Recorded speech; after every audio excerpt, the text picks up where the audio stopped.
was supposed to say something, wasn't I? Go Nuggets. Oh, go Nuggets. The Nerd Chat, an Xbox podcast. Is a podcast celebrating all things gaming, food, and the good old days. Hosted by a group of best friends. If you'd like to find out more, visit nerdchatmedia.com. This is Cortana. And remember, don't make a girl a promise if you know you can't keep it. As always, Spartans, see you online.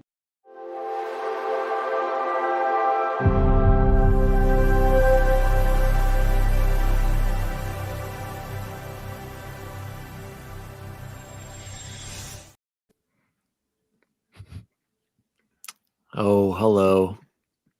Daddy Diwali here.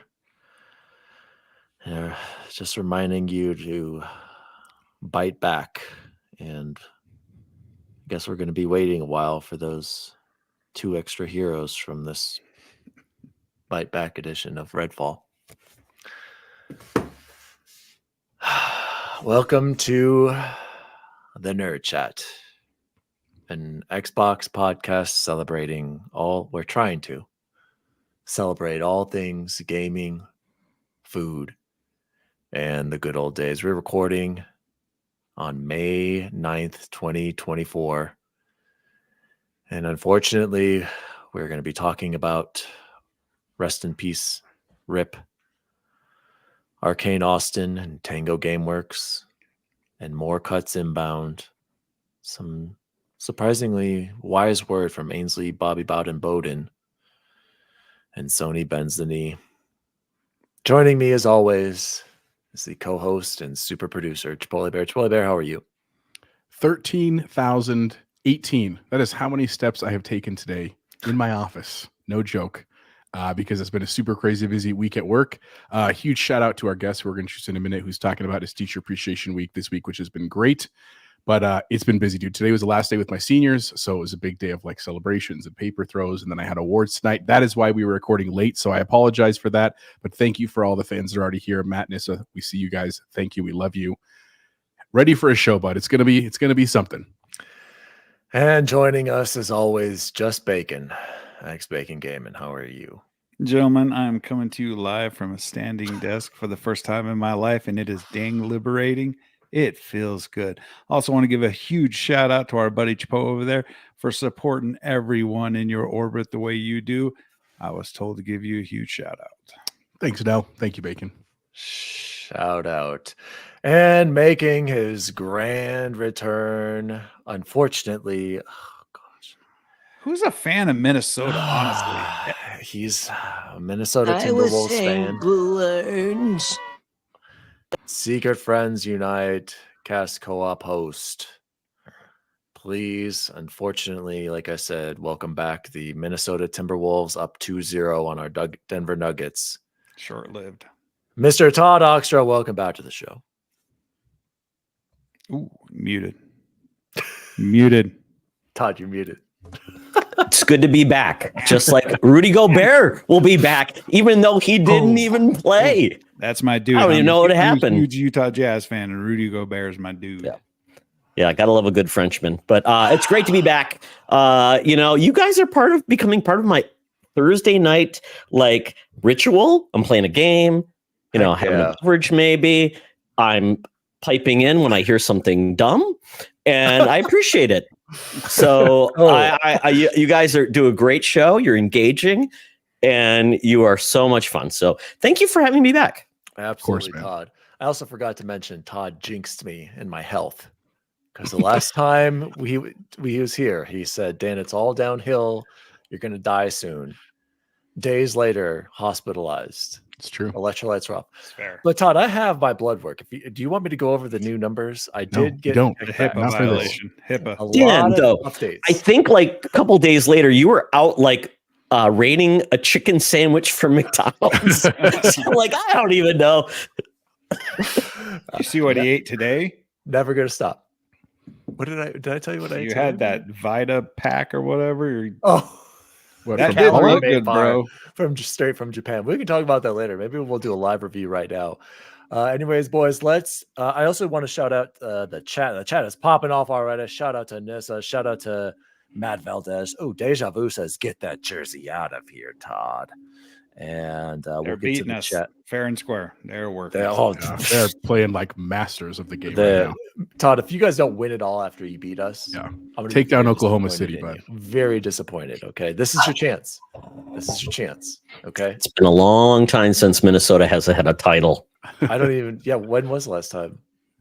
The Ever? Lynx Yeah. have won a title recently, but beyond that, it had to be the Twins in like 1987, 1991. Okay, well, Yeah. I don't feel so bad now. Okay, maybe you guys deserve it. Finally, We get lots of You got, titles. you got here in Michael. Denver. You got Michael Penix Jr. I mean, you guys will be. No, we didn't. Atlanta. Sorry, got that's it. We got Atlanta. Bo Nix. Sorry. We got Bo Nix. Sorry. Oh, yeah. There you go. Well, we don't need to talk about the Broncos, but we do have the Nuggets. We just got a championship last year. We got the Avs. We got one the year before. Avs are tearing it up right now, so we might have another. They're Yeah. down one. They're down Okay, 0-1 right now. Well, whatever. We'll have both MVPs in the building with Jokic and the Avs will have the MVP. So yeah, but what if they both win and none of them bring back the title? that could happen actually. Jose, let's jump into some nerd chat shout outs. Huge nerd chat shout out to Zenkai Goose, who wrote on our last episode. Come on, boys. It's ogre is a thing, I swear. Smiley emoji faces. Changing my name to Zenkai Instigator. Let me know when you want to have an hour-long Halo special discussion, and I'll be there. And of Ooh, course, that's a good one. Does he even play games? Well, Zenkai. Just checking. Taking shots fired. Jose, do we have a shots fired noise over there? I do not. I'll add it to the list. Add it to the list. Oh, yeah, I do have that one. Boom. Roasted. There we go. So watch out, Zenkai. You are always welcome back on the show. Shout out to his shorts. And he actually just collaborated with us on one. And it's just getting accepted. I can't respond to all these notifications. I can't do it. I don't know how these people who have billions and millions of followers and views, and I don't know how they deal with that. So shout out to Zenkai. And also shout out to Jester7596, who said nobody finished Starfield because Starfield sucks. Disagree. You know what, Jester 7596? You suck. Okay. Starfield was a great game. And last shout out.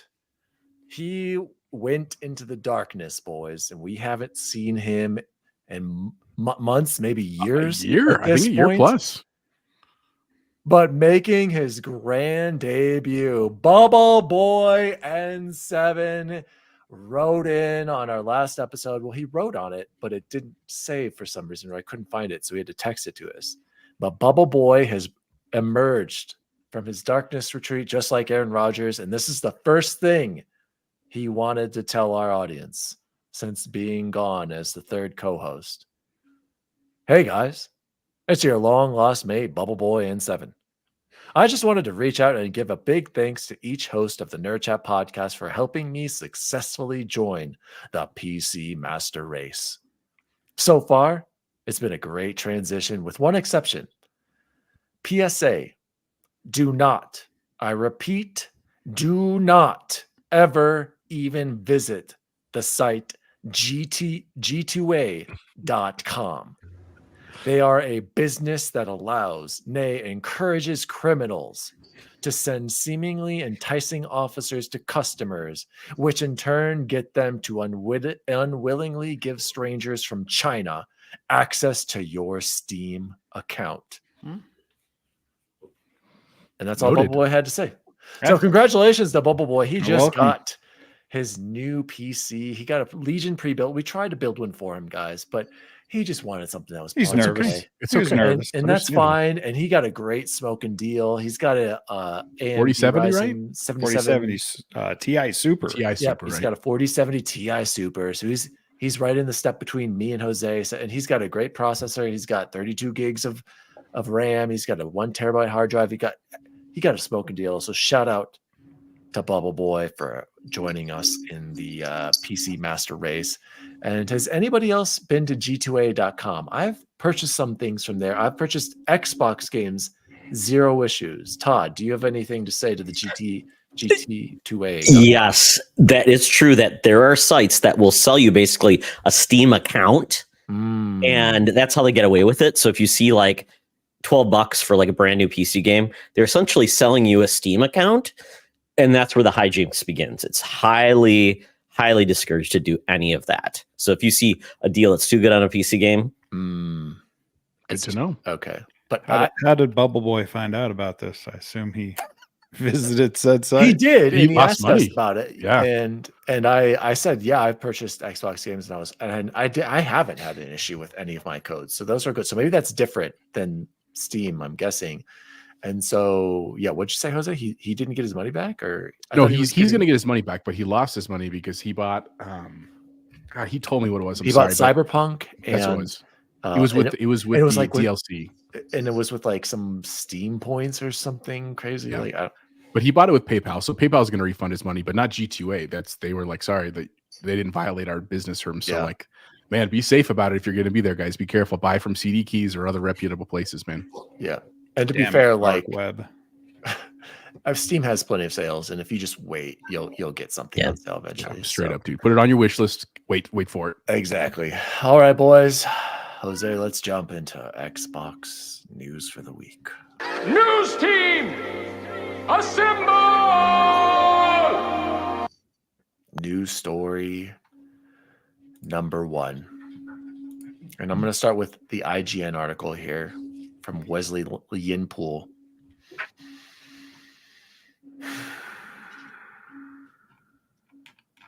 It's okay, buddy. Microsoft closes Redfall developer Arkane Austin, HiFi Rush developer Tango Gameworks, and more in devastating cuts at Bethesda. That, of course, is the title. I'm not so sure it was that devastating of a title that needed to be there. But so IGN reported this, and now I'm going to go over to Ains' article, you guys, because I feel like Ains had some really cool points on there. Maybe we'll talk about it as we move on. Shout out, like I said, to Ainsley, Bobby Bowden from Seasoned Gaming. Everyone go check out the article. It's called Xbox's Messaging Problem by Ains. And so this is what Matt Booty discussed in a memo that went out to Bethesda. Arkane Austin, developers of Redfall, Prey, Game of the Year 2017, would close with some members of the studio moving to other teams. All future Redfall development, including my Bite Back edition with Heroes and this cool steelbook that I purchased, will be canceled. It's done. There was also news coming out today or yesterday, I can remember. There was supposed to be a big update for May for Redfall. Dead.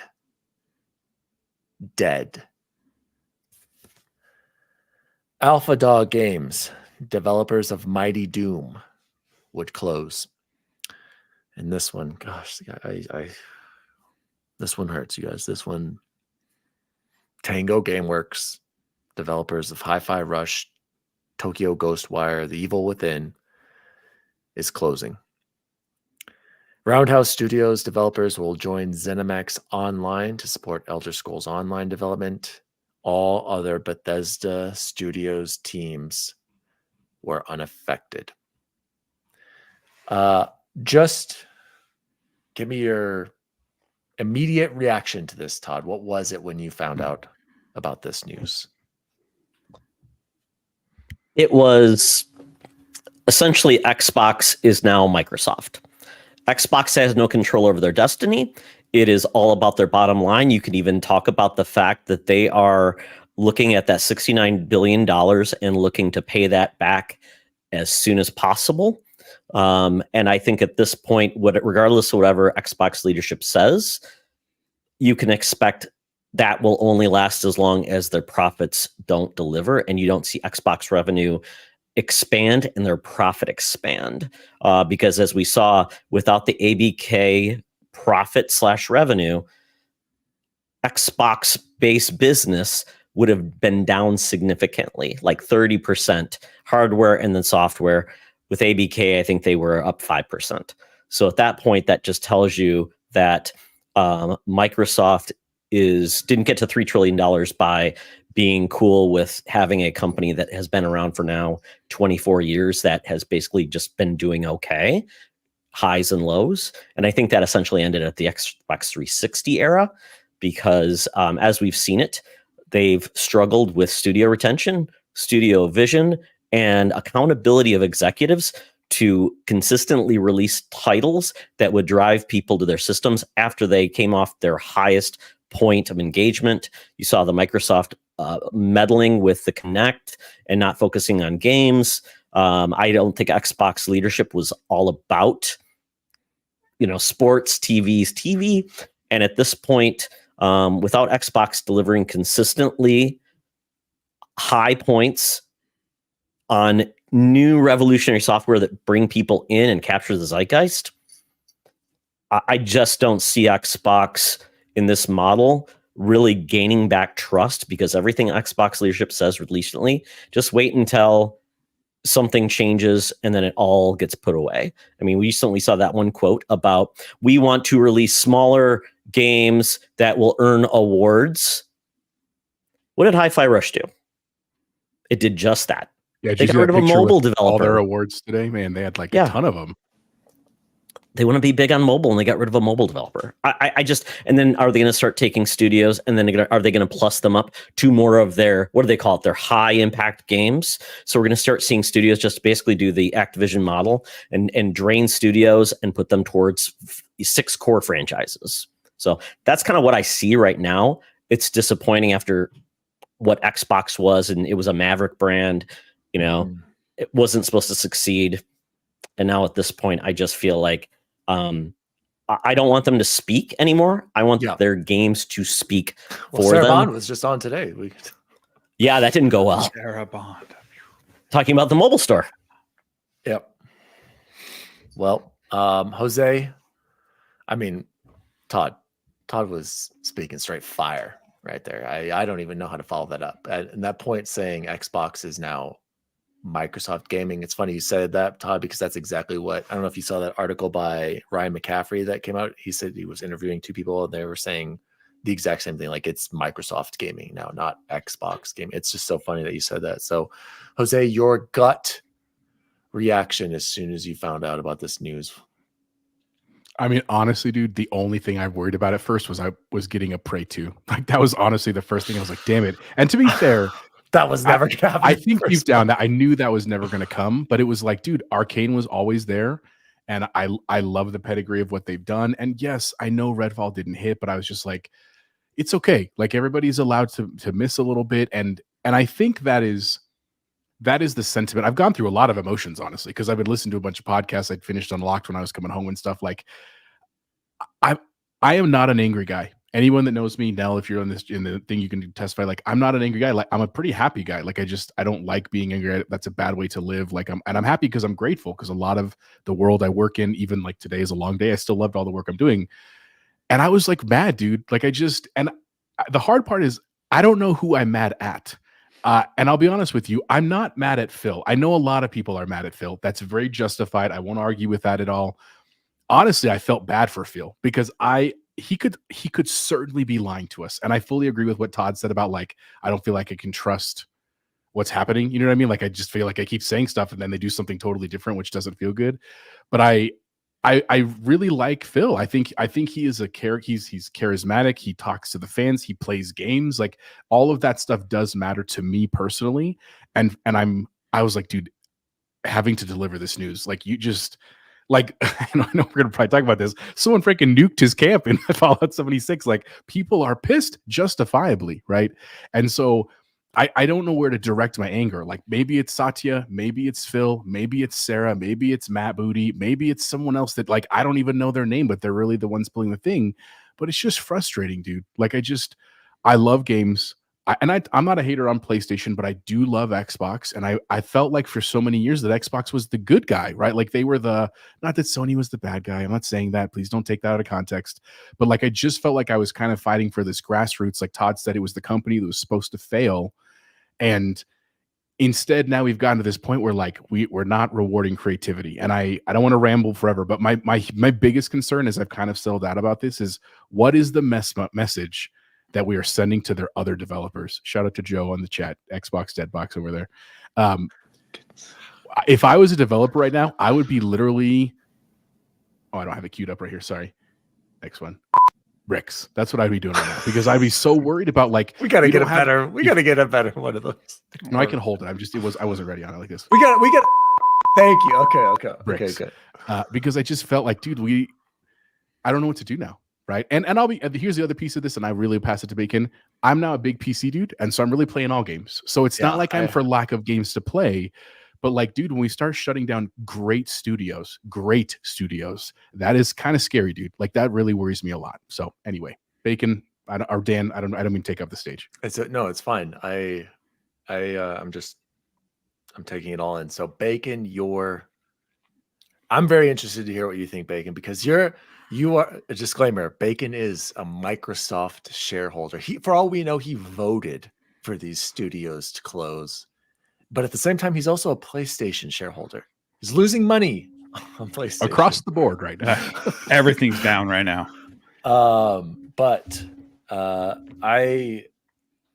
You were really feeding into Joe in our little nerd chat about this. I love talking to Joe. Joe was going. By the way, Joe, you were not going off like this when PlayStation cut 1,000 jobs. No. I'm just going to point that out. Crickets. Bacon, what was your initial gut reaction when you read this news? And for real, not this. Redfall sucked, so it's okay.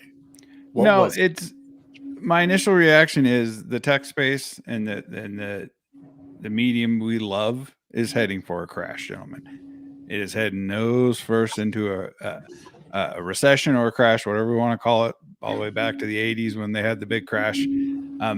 It's not good. Jose, can you mute? Is that what it is? Or is it you or is it Todd? Todd, are you muted? Is it me? Okay. We're good now. It's a sad day, but in the same token, a company like Take-Two buys Gearbox and 2 days later closes 2 studios. What do we hear about that? Oh, that sucks. Pray for the devs.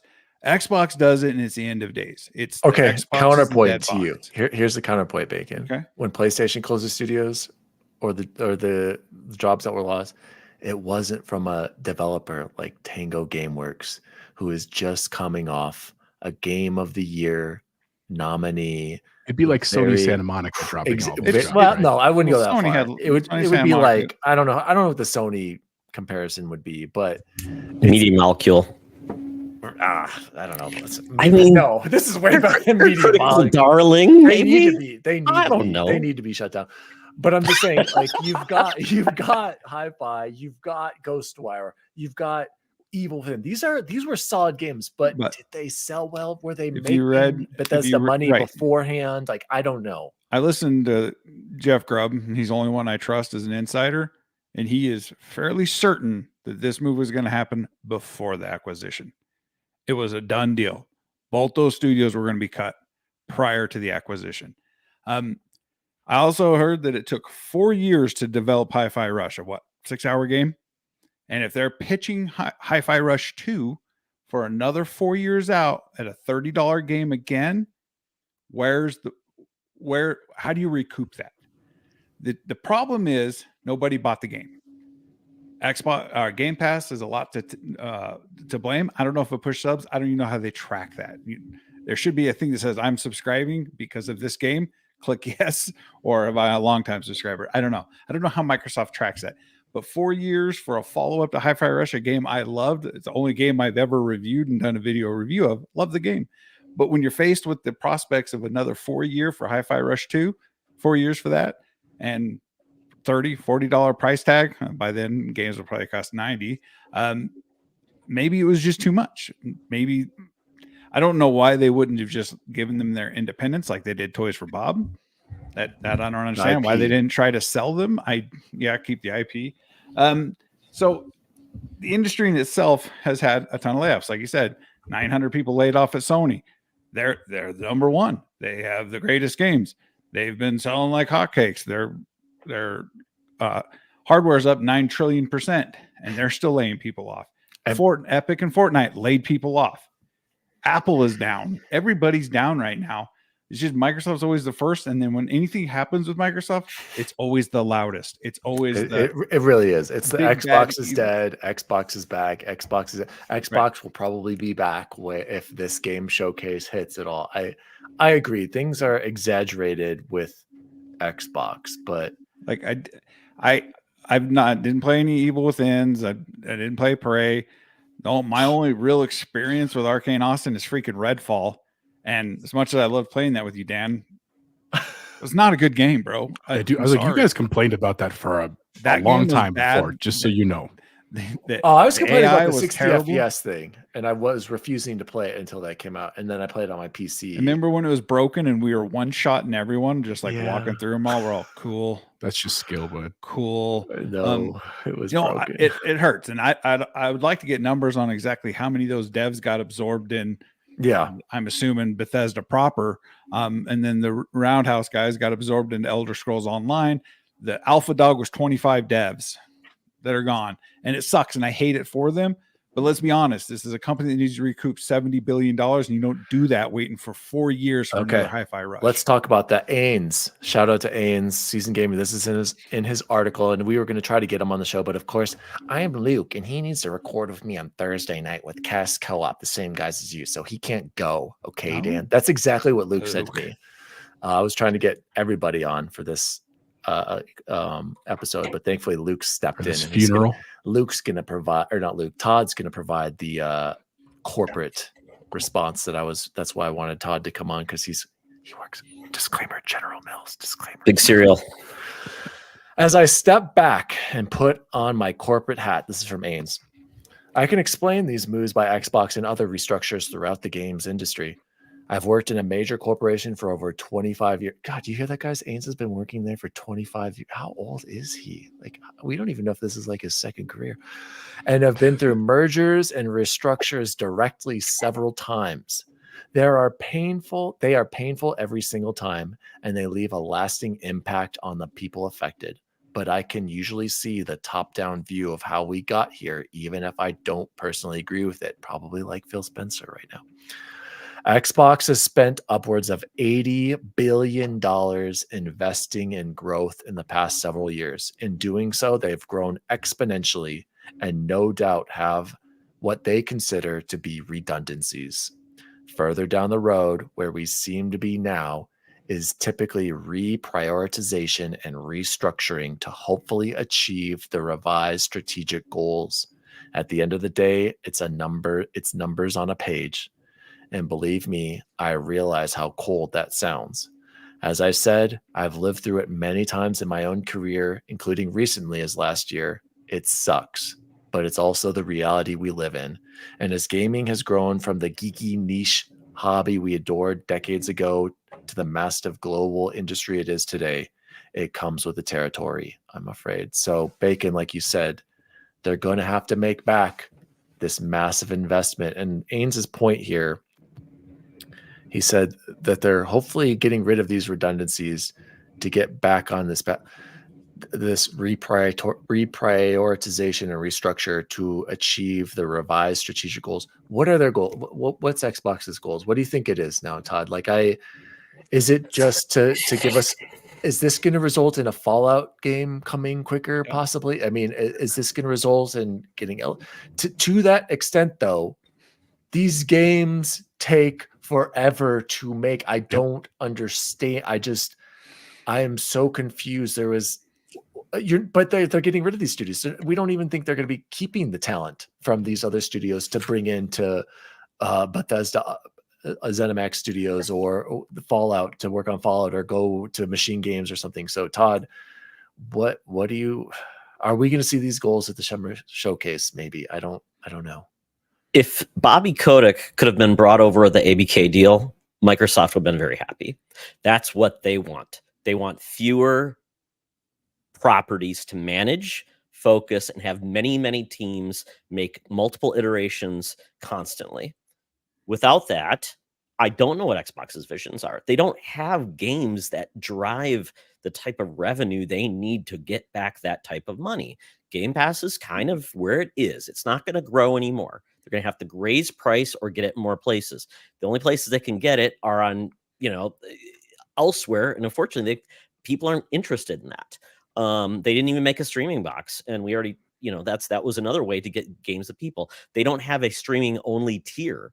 You have to spend $15 to get streaming. So their models are all over the place. They even talked about how they want to make these big, more impactful franchises. Well, you could think what those franchises are. They failed with Halo. Essentially, it's kind of not, and you can't have a Halo game come out once every 10 years because essentially that's where they're at.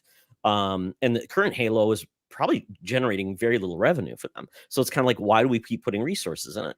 You've got a Fallout is the biggest thing in the world. And Todd Howard, the way he wants to control it is it's got to be by my team. And he doesn't want Obsidian to get involved. So the question becomes, does Todd Howard eventually get removed? Somebody else that will do exactly what they want, the Call of Duty model, which is essentially we want an Elden Ring or a Skyrim every 3 years. We want a Fallout. We want another, I don't know about Starfield, but you know what I'm saying? They want to get in that mode. So all these studios they have, I worry that unless you're a game that really drives sales or revenue, they don't care about building Game Pass anymore. That was a great idea, but people are buying Game Pass for this. And when I hear about Call of Duty potentially not even coming to Game Pass, because why? They want everybody to pay $70 and then pay for a season pass. And then maybe if you got Game Pass, you'll get like maps first. Do you think that's not the promise they held? Do you think the simple put me Joe, do you want to come on right now? We'll send you a link. Oh, come Joe on, in. I'll ping him. I'll Right send him the now. link. I think Come on, bring on Mr. Message us on BadBit. X platform. So what I want to somebody wants to send Joe the link. You can't. I'll send it to him. What I was going to ask Todd is the simple answer for Xbox at this point, and it's kind of already happening. Just put everything on every platform. Would that solve a lot of their goals and aspirations? I think so, especially with the Switch 2 coming out, and you're talking about where it can go and how much revenue it can generate. I mean, it would be silly. Microsoft isn't a company that is based on anything other than services in their stuff everywhere. That's why Office exists on iOS, Android, everywhere. The console market's nice and it's cute, but it's probably going to end up being like the console is going to be like Surface. It's not the biggest thing. It's a niche, and it's their version of it. So that's why I kind of see it. And I think that the writing has been on the wall. They can't get to 4 billion users unless their stuff is everywhere. And mobile ain't going to hack it alone because people only play a certain type of game, mobile or streaming, and the rest of America can't because their internet sucks. So that's kind of where I'm feeling right now. So I think we're just all fooling ourselves. Xbox did a great job of being very personal and telling you the things you love and being cute and have better marketing. But quite honestly, they've stumbled twice this year with games are going everywhere. Oh, we recovered and we showed our showcase. Everything's better now. We're going to have this thing. And it's like, this is coming out. And Hellblade 2 is coming out in the whole 2 weeks. The whole Hellblade marketing thing, I feel like that's being overblown. Like, this is not Spider-Man. I'm sorry. You're not going to see this game being advertised like a Spider-Man or like Starfield. But as you said, I think when Bacon said something about, Hi-Fi Rush didn't do anything. They didn't market the game. Well, it shadow dropped, and then when it came to PlayStation, you didn't hear anything about it. They didn't market it. Dude, I feel like the expectations for Hellblade. Oh, well, they showed it. That was the first thing they showed. So what? Like that was. I guarantee they showed Hellblade. If that game doesn't perform, is that studio still around? Yes, because it took 7 years to get this game. I think Bleeding Edge did nothing. Did not perform. I think they showed Hellblade because like this is the next gen graphics you're going to see on this console, and I think Hellblade will deliver on that. It will. Okay, so that's why I believe they showed it at the first Xbox Series X reveal. I don't think they were showing it to be like, this is going to be one of our major tentpoles. This is our answer to Sony's God of War. Okay, and I think a lot of people assume that when they saw it, but I feel like this is a small niche game that will look incredibly beautiful and will push the tech. But it's not a Spider-Man. It's not a God of War. And that's okay. And we want those kinds of games. But going back to what Todd, you just said, is Ninja Theory going to be okay? Jose, do you? I only heard about these games from the game. And again, I'm going to talk about that too, Nissa, about this. Does this even matter to casuals? No. I think we can all agree, no. There are people out there who have no idea who Arkane Austin is, who have no idea what Redfall is, have no idea about Ghostwire Tokyo. I have no idea about studio closures. And Tango Gameworks. They're going to go on and they're going to see the Xbox showcase and be like, man, look at how great Xbox is. And they're not going to care. But going back to kind of Todd's point and Jose, and I've heard this, a lot of people talking about this. Just quick question for all of you. Jose, do you still believe in Xbox, or do you think they're just a bunch of liars? Do you still trust them? Dan, I, for a living, work with children who, just when you think that they can't make any more mistakes, they make 12 more, and they get progressively worse. And as I have had countless conversations this week with people who absolutely know the rules and about things like fees and fines and graduation requirements. Ooh, fees and fines. Yeah, can't graduate. Long story short is I always believe in second chances and fourth chances and sixth chances. Again, by nature, I trust people. I believe in people by spirit. That doesn't mean it doesn't hurt. It doesn't mean that I'm not angry, like I said earlier. And I'll be honest, like I am not as optimistic as I was maybe yesterday at the start of the day. But I always want to believe that it can be better. And I've always said this on this show. I think it's important that we have competition in this industry. For as much as we make fun of PlayStation and stuff sometimes, it's important that we have both, because I think that anytime you have a system where there's only one or two companies that run it, it gets stagnant because there's just no innovation. So I certainly don't want to see it to crumble. So I don't want to say I've lost all my faith. I've never done that about anything in my life, but this sucks, man. It definitely not what I wanted to have happen right now. And honestly, what I'm a little afraid of, even though I guess I see the thing is, I think they did this at this time on purpose, other than of course to save money, because they're like, yep, everyone's going to be real pissed for about a week, and then we're going to drop our showcase and most people will forget it. And that's not cool, man. Like that's not a good way to run things. You know what I mean? Like that really eats into that good values that you preach and promote and that kind of stuff. So I don't like that piece of it, to be honest with you. Bacon.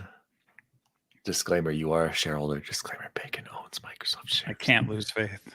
I was gonna say, I'm interested to hear. Do you still have faith in this? Because I'm pretty sure just yesterday you're like, I'm pretty sure Microsoft doesn't want us to be on Game Pass anymore. And oh shoot! Oh my God, joining live now! Holy crap! Jojo Josephus Jr. He just snuck in here out of I don't even know how he got in, you guys. What the heck? He's taking over the show. Close our MrBadBit from the trophy room is here. Joe saw a bald, sexy man. Something's going on with you. He thought it was Luke. He like, I'm in. Joe, you're still muted. Did you select the right settings? I did. I'm sorry, Todd. I love you. I miss you. Come back to me, Todd. All right, Joe. What do you got to say? Okay, I don't keep the same heat for PlayStation. February 27th. Y'all seeing the pattern? Yet another corporation laying off 8% of its workforce. Why? So that stock prices could go up just before the end of the fiscal year. Wait, I better not see anyone defend this garbage. This is in response of Sony Interactive laying off their personnel. That I retweeted. Sony/PlayStation spent nearly $3.7 billion on Bungie, but couldn't even retain 900 employees. Corporations shake my damn head. The cookie of Phil Spencer, Jesus, Jim Ryan. I just don't know why the fuck you would buy a studio. Sorry, I don't know if I could curse. To lay off an unspecified amount of people. Western studios are bleeding talent because C-suite execs are too short-sighted and busy chasing fads. Make sense. On the PlayStation closures. I keep the same goddamn energy. I don't trust. I've listened to all your shows, Joe. I don't know if the energy. I'm listening back right now to our PlayStation closure video. We're talking you through it. Okay. I keep the same energy. I don't like any of one of these C-suite execs. I don't care if they're. Then, Joe, what is the answer? What's the answer? To everything right here, right now? Yes. Jesus. Okay, for Xbox, what could they have done to save Tango? Nothing. Like the fact of that, we just had an hour conversation on Yes. Cast Co-op about this, so you guys check it out. Where I Haynes will. explains Yes, to sir. me, Check it out. I am a toddler and I get less angry. Did he bring up a Um, lot of his article like I have? No, what Luke decided to do was bring little toys every time I wanted to talk, go, whoop, whoop, whoop, whoop, whoop, whoop, and I couldn't make a goddamn point to save my life. I heard about that Um, actually. Yeah, he's a big piece of garbage. What happened? Like, no matter what, this is the end result. Microsoft cares a lot about the IP, and they see okay, we can make a Hi-Fi Rush too, but is that going to make more money than a Fallout? Last week we're all talking about who makes the next Fallout. You can't have another big studio like this making another big game for 5-6+ years, which That's what you're saying. Bacon, what you were saying before, Hi-Fi Rush costed or it took 3-4 years to make, but that's with a team of like dozens. We're talking about teams of hundreds building the next Fallout, way more expensive of a game to make. So you have to make that decision. You have to start creating a studio probably from scratch. It's not like Arkane has a different tool set than Bethesda proper. That's why you don't see them working on RPGs, because they make creative sims. That's why the Redfall didn't pan out. So the simple answer is we were here regardless. Xbox bought themselves into a situation that this is the way that they get out of. PlayStation is in this similar situation. All of them, every AAA publisher. I just got off the conversation with Haynes where his son and his friends will not pay anywhere up to $10 for a video game. Like, we're dealing insane. with kids that are playing free-to-play games. Yeah. And those are the platforms. And you're seeing Roblox pull in buku bucks. You're seeing Minecraft make buku bucks. Why? Because they're making games in those things. Fortnite, buku bucks. Why? Because this whole platform's an ecosystem. Now you got her, Guitar Hero in there. They call it whatever the fuck they call it. So that's the problem, is that consumers now more than ever, everything's more expensive. So they're risk averse. $70 is way more than people think. And when it comes to the subscription model, the other problem there is the games don't hook you for fast enough. So like the problem with Hi-Fi Rush is like more than half the folks didn't even beat the first level. And then you have people that beat Spider-Man 2 on PS5 going, I spent $70, great game, but a little bit too short. And it's like, why? Because it's under 30 hours long. Like, so that's the situation. How do these companies un-F themselves? Is by, at this very point in time, because again, everything's more expensive. It's about investing in what they know. And they know sequels.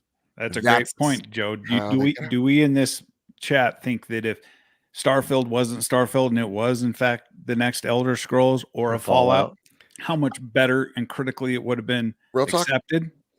Depending on how Starfield looks post all these patches, at this very moment, I'm skeptical you get a Starfield 2.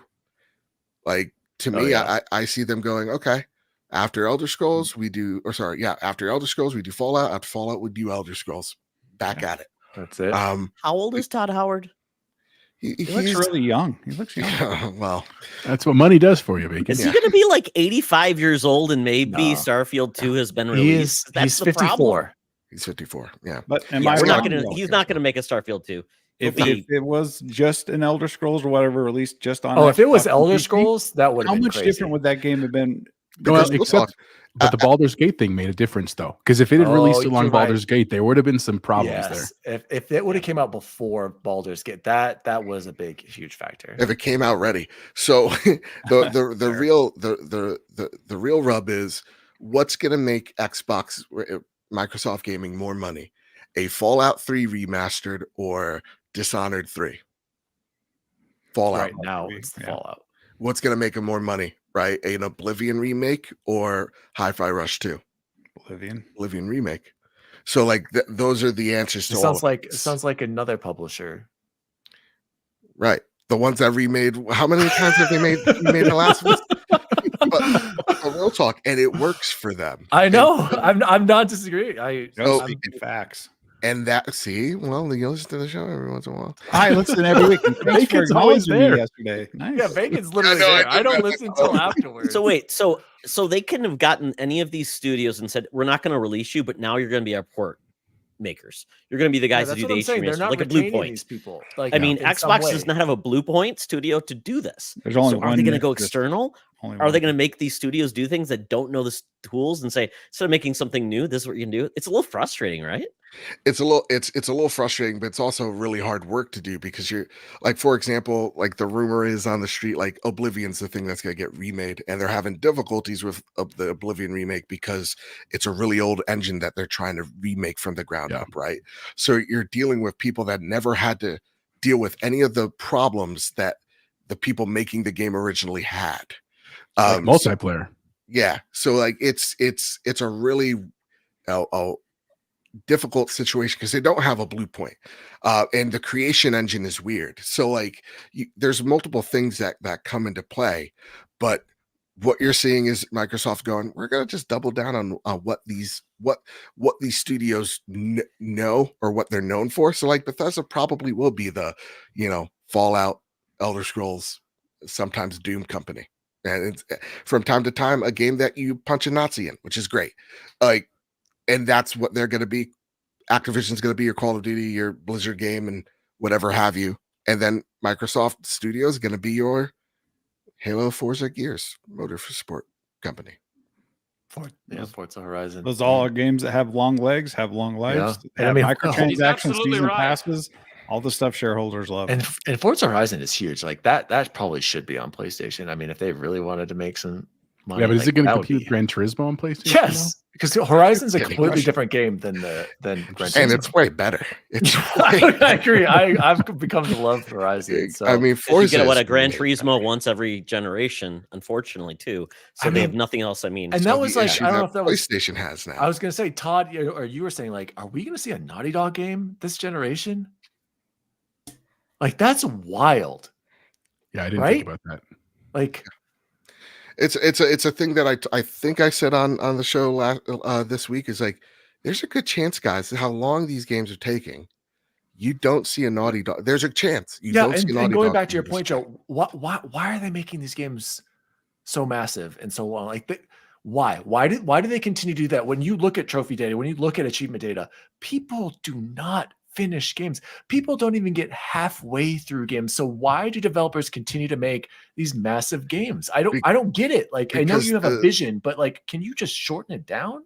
because the suit thinks if I put more stuff in this, there's more value in this. So then they'll go out and they'll pay the $70 thing for it. And the dev problem is like, that's great and all, but no one's really finishing these games. Spider-Man 2, and amazing game, 40% of people beat that game, which is very high. Yeah, and that's high. Mhm. That's not even half. But then you say the value, but in the $40, $70, Helldivers 2, $40 game. And so maybe what they're starting to see is they're going, Helldivers isn't $70, doing really well. And like, what are the smaller team, and they let that team go at it for almost 9 years, That was a and they long were time. allowed to. That was a long time, though. Yeah. And they were allowed to because they were a small team. So that's the situation where PlayStation finds themselves in, is they're trying to find their gas game. They might have it with Helldivers that helps them make the big games that they're known for. PlayStation's problem is a lot different, or similar but different, than Xbox's problem. And both of their successes got them to this situation. Like, PlayStation's victories got them here in the situation where, holy shit, Spider-Man has to sell 7 million copies for it just to be profitable.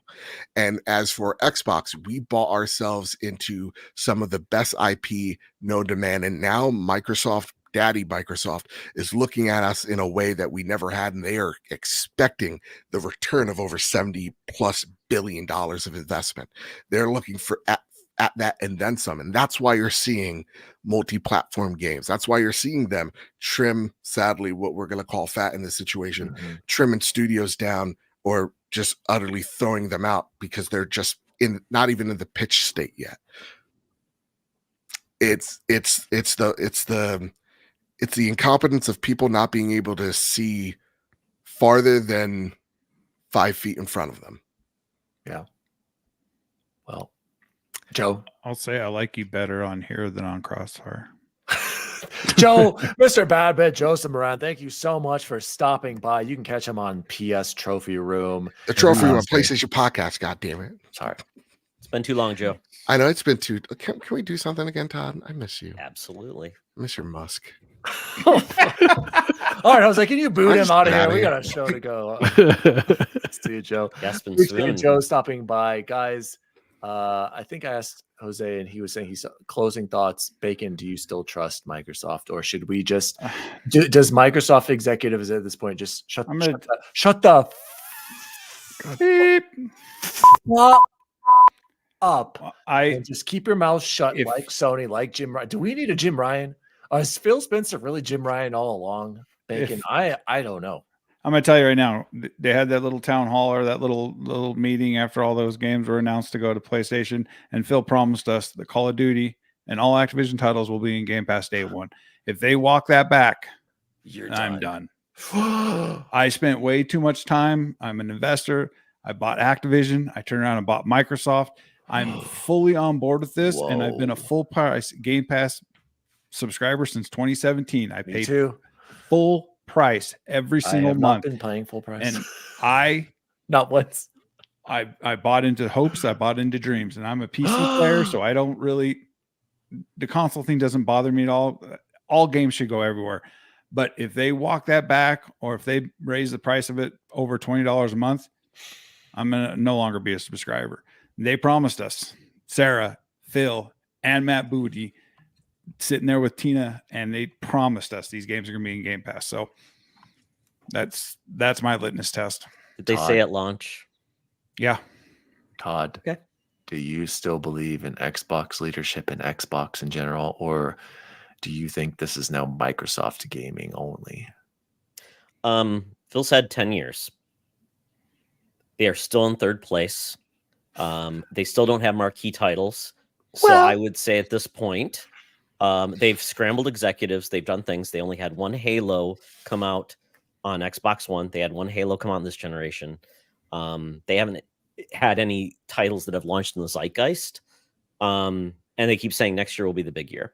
So I would say at this point, I only believe Xbox by what they do, not what they say. So I'd like them to be more like Nintendo, where Nintendo never speaks. You're right. All You they do never is hear put them. out bangers. Well, Well, I mean, the Switch, I just heard this too, this crazy fact. The Switch generation has now made more money than all of them, previous yeah. Nintendo generations combined. Dang, And they were that's coming off crazy. their biggest loss of their generation. Xbox has come off a huge loss and essentially continues to struggle. So at this point, I don't believe anything they say. I will believe what they do and produce. And that's to Bacon's point. If they start pulling back things, because that's what we're hearing the rumors, there's going to be more cuts and they might not put Call of Duty on Game Pass, then at that point, that was the whole defining point of Game Pass is all our titles will be out there. And if they start saying caveats, well, not Activision games, not this, it'll only be Xbox or Microsoft Studio games, then it's like, at this point, what is even your point? I was going to say, at that point, Game Pass is done, right? Like, there's no point. Exactly. I think they That want was the Game defining Pass done point. at this point. I think they want us all to unsubscribe because the amount of money we make by buying Call of Duty every year. and well, yeah, Plus DLC, plus skins, the plus battle everything. passes. Yeah, it's I mean, if that did happen, I've enjoyed my time with Game Pass. I'm not gonna lie, guys. And like, unlike Bacon, I stacked my Xbox Live, converted it for $1 for 3 years. I bought whatever I buy, I buy from Costco or at a severe discount. So I've never once paid full price for Game Pass. I think I have it for another 2 years. So We're the yeah. problem, Dan. I was gonna say we are definitely a part of the problem. We've milked Microsoft. They're going to come to our house. But Todd, I do buy the Starfield, the $30 with the shattered space and the extra stuff, the early access. I did buy it for Forza Horizon. So I feel like I counter my discounts. I might just buy the Bite Back edition. It's still on Amazon. Oh, There I'm you go. telling you. This is a sweet. It's a steelbook. cool This is the looking reason steelbook, why I though. wanted I know. it. It's going to go back there with pride. Because unlike Bacon, I probably enjoyed it more than him. And I jumped into it today, and it still looks and plays fairly well. But let's be real, it's dead. Guys, let's move on to news story number 2. We're just going to do maybe just a couple stories, just 1 or 2 more. And I'm doing the engagement numbers, kind of tying into what's been going on. So the top 25 paid games on the Xbox store, and this is coming from Derek Strickland over at Tweaktown.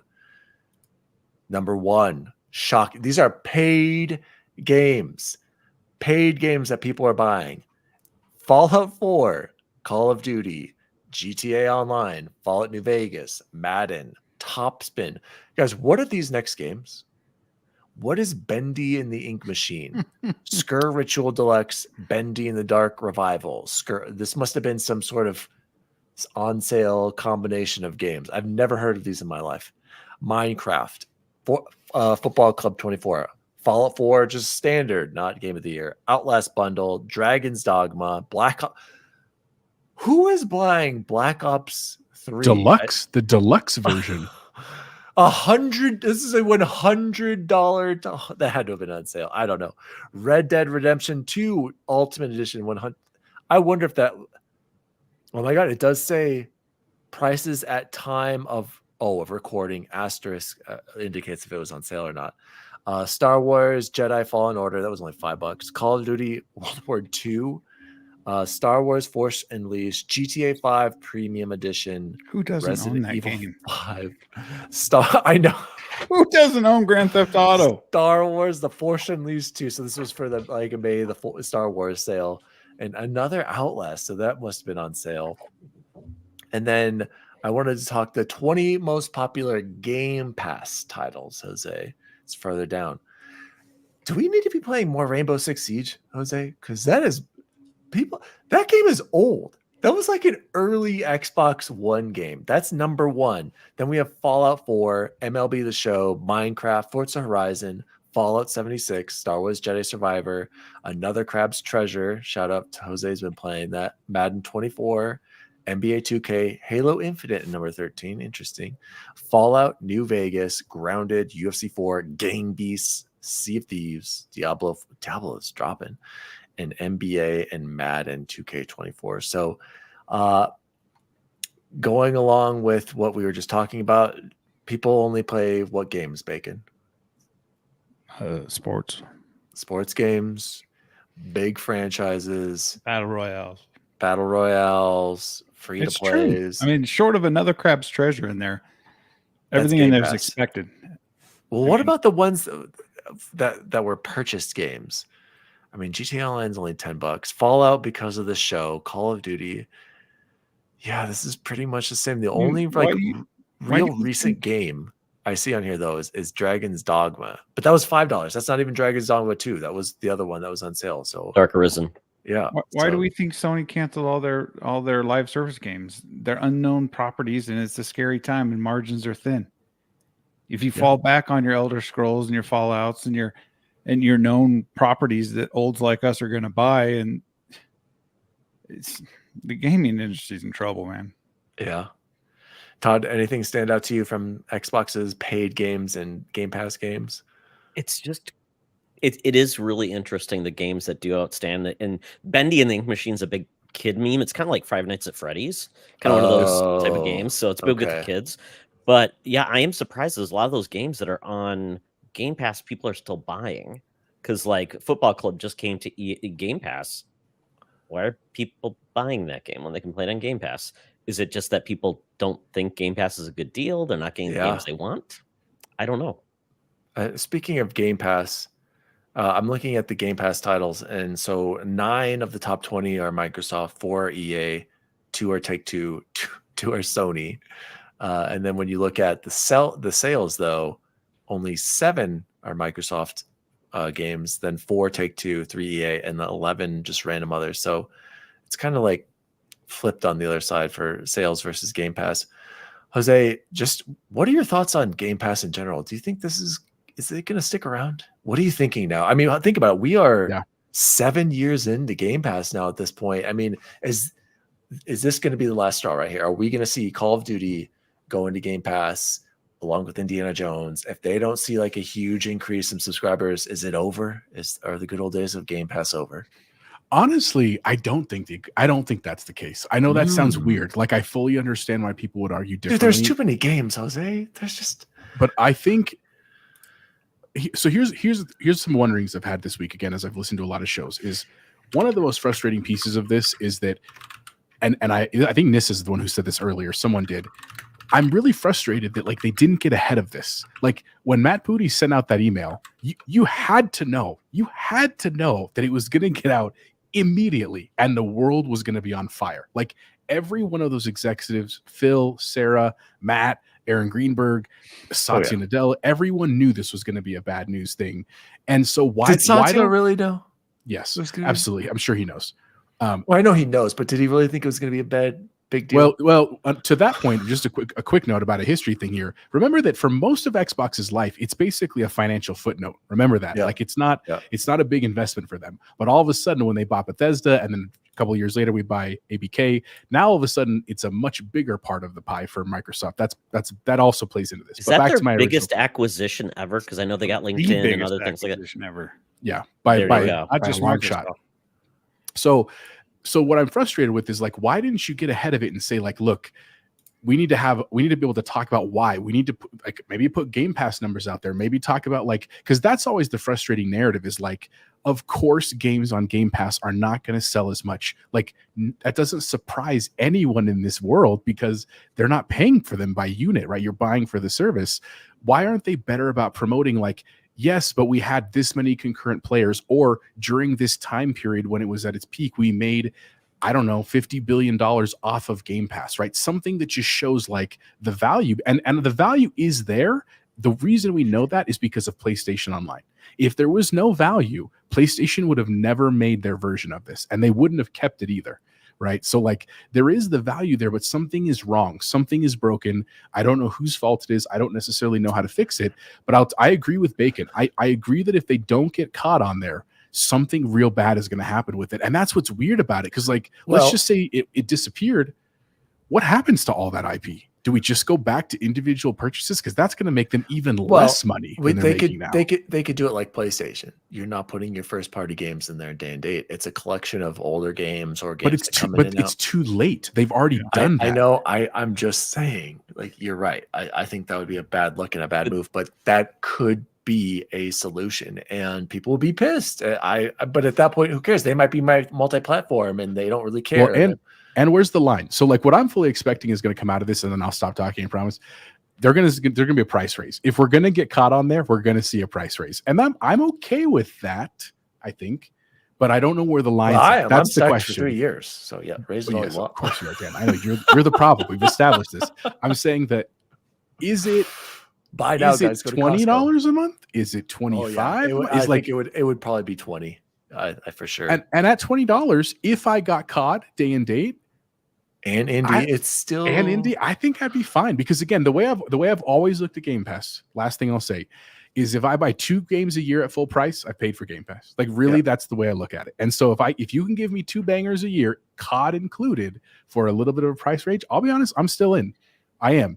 But if you raise it to like 30 and I only get COD, I don't know, man. That doesn't feel as good to me anymore. I'll be honest with you. So anyway, those are my thoughts.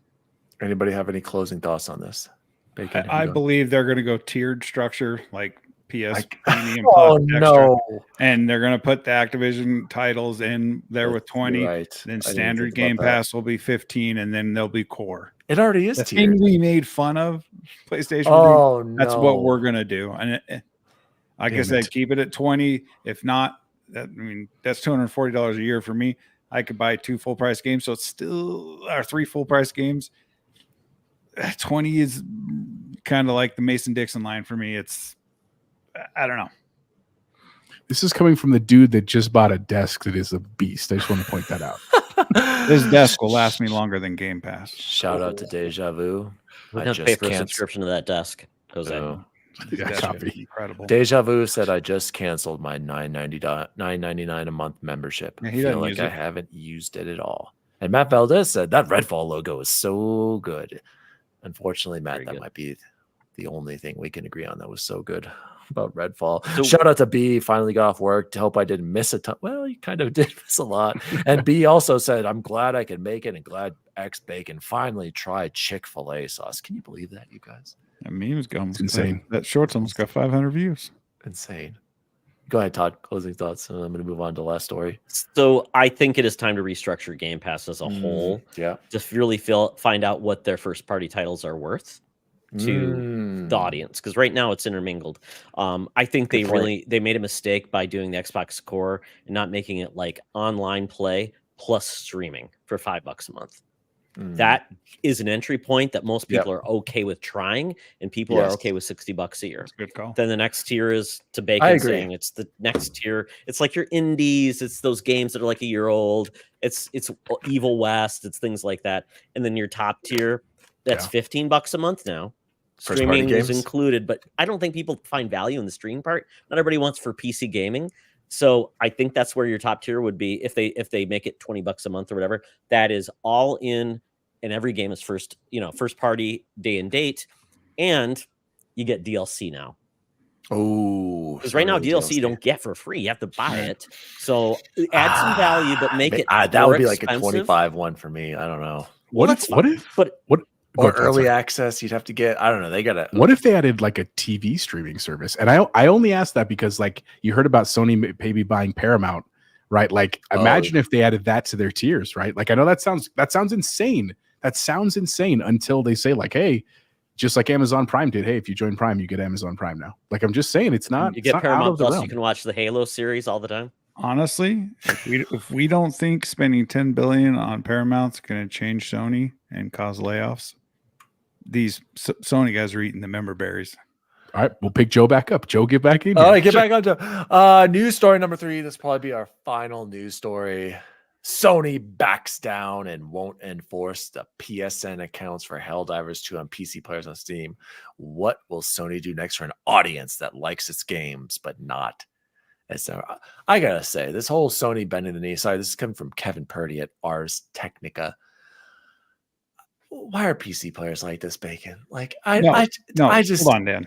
The full context of this story: Steam sells games to everyone. Okay, I know get this PSN account in 170 countries. I know They that's a part of the it. game. They have to honor it. Now they're launching Ghost of Tsushima, and they've made it very clear that if you want to play the multiplayer part, you have to have a PSN account. I'm okay with the PSN account because I want trophies.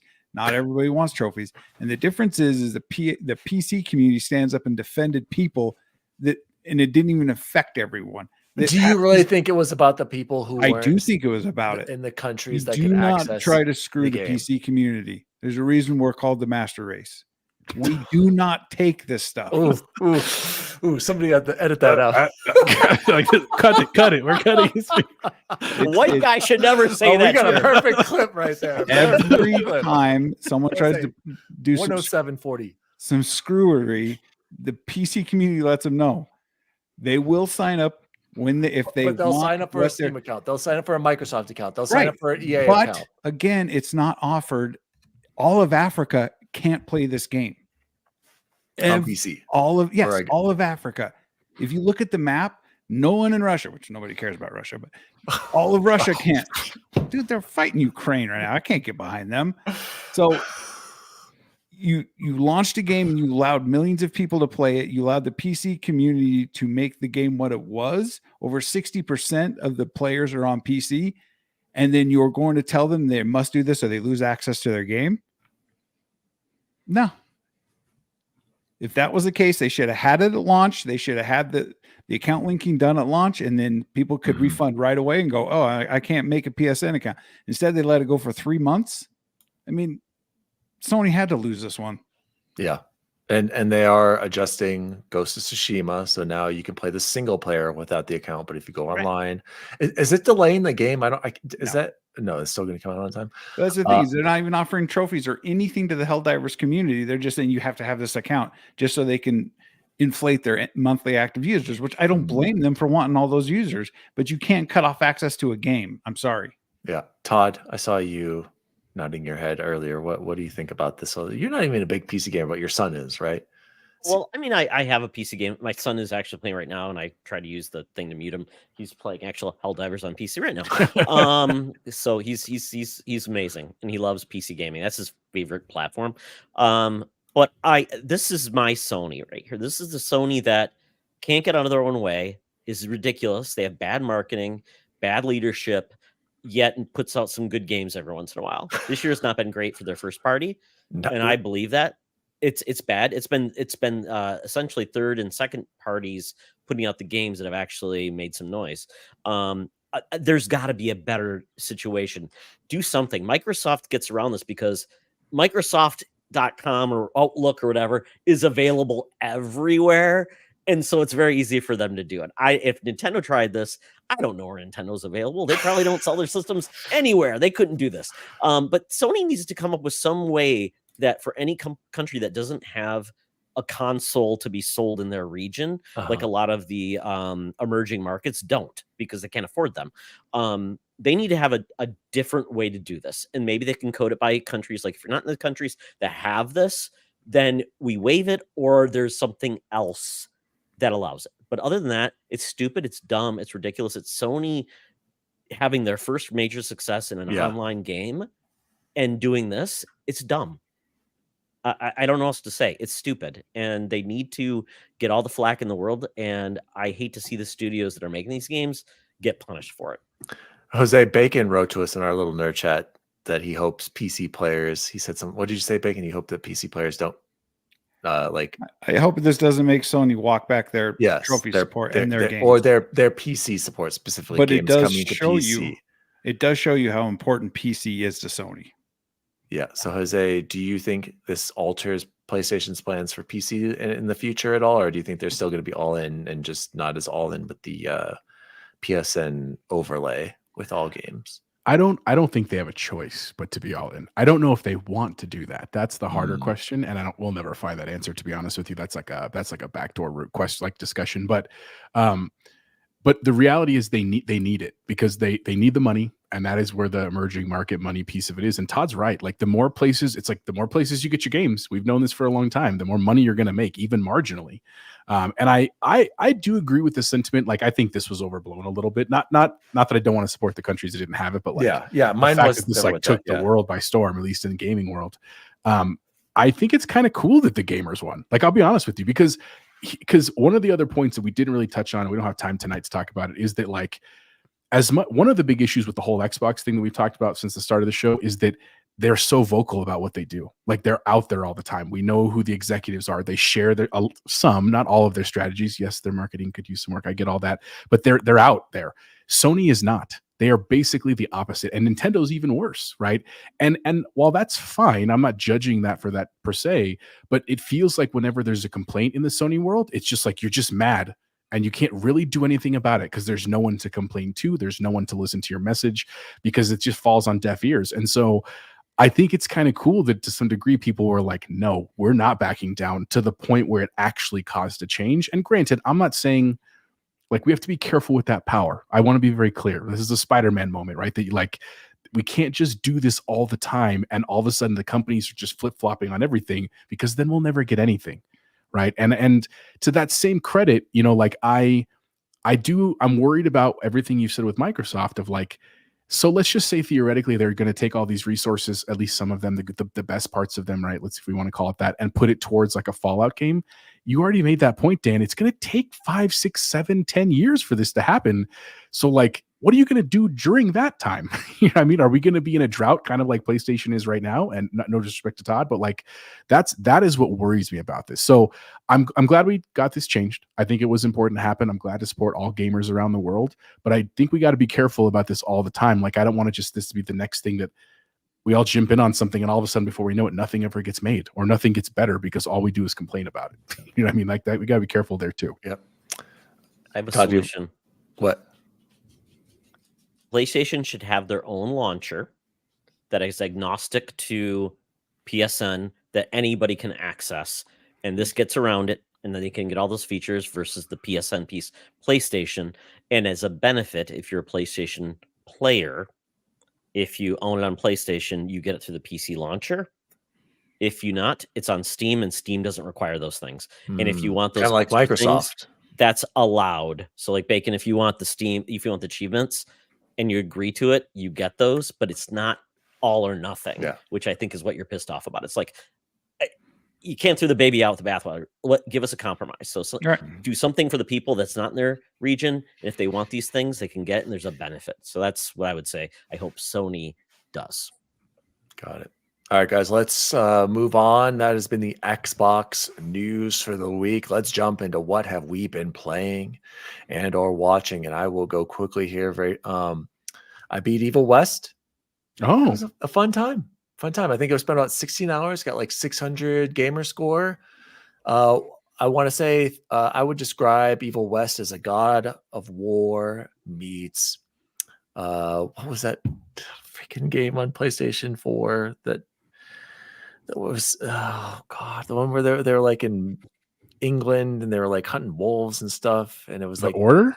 The Order meets The Order 1886 with a little bit of Remnant 2 shooting. Jose is how I would describe it. Basically, you just go from point A to point B. It kind of was getting a little old at the end. It was pretty simple. I gotta clear out a group of enemies here.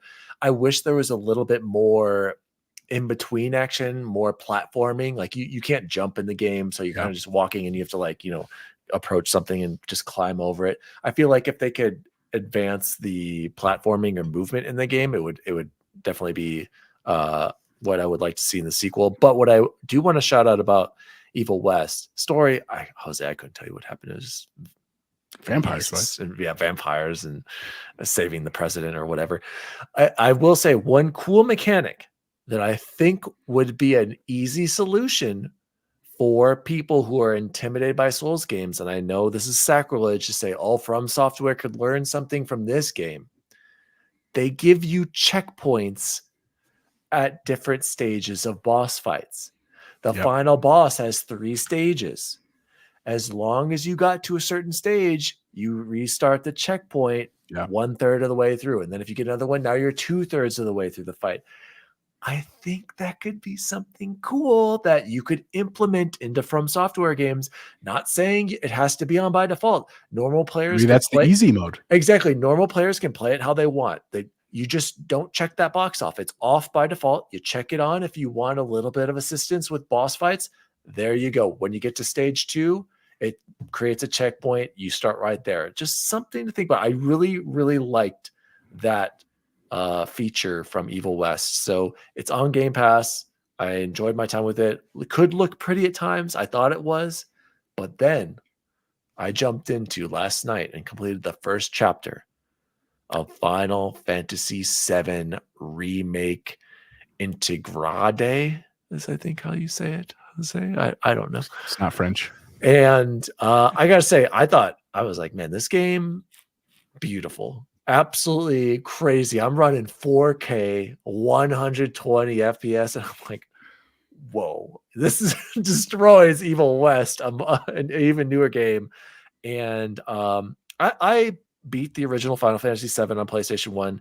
I was always a Final Fantasy 8 guy. If they remade 8, that would be the one where I go crazy for. But I had to say, Jose, right away, you get in the feels, the music, and just how it starts. I'm like, oh my gosh, just like all these feelings coming back to me of being back in middle school playing the Buster Sword and the Mako and everything. Yeah, and I was just like, man, this is bringing back some feels. But at the same time, not so sure about Barrett's voice acting right now. I'm not gonna lie. He seems Cloud is okay. Jesse's smoking hot, and then I'm just like, Jose, you got to resend me that link because I forgot to watch the video that covers all of Final Fantasy VII. So please send it to me. I will say I'm enjoying it, but I'm not like blown away by it. But I'm definitely gonna finish it. I like the chapters things. I like how it's kind of been straightforward. I hear the whatever Rebirth is way more open world and even more overwhelming. So I'm not looking forward to that. So I just want to say shout out to Final Fantasy VII. It looks absolutely stunning. Combat, Jose, I'm not really, kind of weird to me. Better. It does. You need more materia, and you need to some build outs and some better weapons. Like that first boss you beat when after you plant the bomb, I felt like I was just taking hits like it was nobody's business. Like I was like, how am I alive? Just drinking the potions. I'm like, what is going on? I changed my control scheme to where right trigger is my attack, my B is my roll, A brings up a menu. So I appreciate that about the game. It lets you rebind everything, which is sweet. Yeah. Runs perfectly native and with all the correct button prompts with this beautiful Xbox Elite controller. So I gotta say, I took a picture. I'm like, man, it feels good to be playing on Final Fantasy on my Xbox controller, not a stupid ass DualSense. So that's basically. Oh, and shout out to Ains and Pomps. We played Halo right the other day, you guys. I think we only lost 2 games. It was like a good night. We had a good squad. So I gotta say, playing out the Ultra Ride, putting a little bit of practice. It was a fun time. Oh gosh, I was coming in hot with that. Todd, knew I it was going to coming. go to you next, but I don't care what you're playing now. Put that hideous DualSense away. Bacon, what have you been playing? Wasn't a great week for me, but because I lost all day Tuesday putting this desk together and reorganizing my room. But I've been playing Have a Nice Death still. Still yet to clear the first run on that thing.